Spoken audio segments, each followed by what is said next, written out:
તમને આત્મસાત થઈ જાય એટલા માટે બાળકોને જુદા જુદા ગ્રહોના પેમ્પલેટ આપ્યા છે અને એ પેમ્પલેટ દ્વારા ગ્રહોનું કામ જાણીએ છીએ અને સમજવાના છો તમે એ વ્યવસ્થિત સમજો. અત્યારે ઘણી બધી એવી અવકાશ ક્ષેત્રે આપણા ઈસરો દ્વારા ઘણી બધી એવા સંશોધનો થયા છે. આપણા વૈજ્ઞાનિકો ખૂબ કામ કરે. ઉર્ષાવાળો સૌથી ગરમ ગરમ છે. પછી કોણ આવે છે? ચંદ્ર નો આવે, પૃથ્વી આવે. કોણ આવે? નજીકનો ગ્રહ બુધ. પછી કોણ? ગુરુ. સૌથી મોટો ગ્રહ ગુરુ છે. સૌથી મોટો ગ્રહ કયો? ગુરુ. ગુરુ ને કેટલા ઉપગ્રહો? 79. કેટલા? આ યાદ રાખવાનું. પછી જે કોણ આવે છે? પ્રકાશ આવતો હોય છે.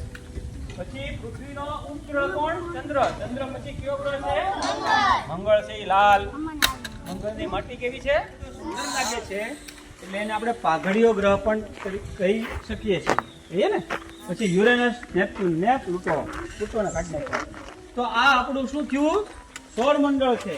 આ દરેક ગ્રહો પોતાની ધરી ઉપર ગોળ ફરે. પૃથ્વી પોતાની ધરી ઉપર તો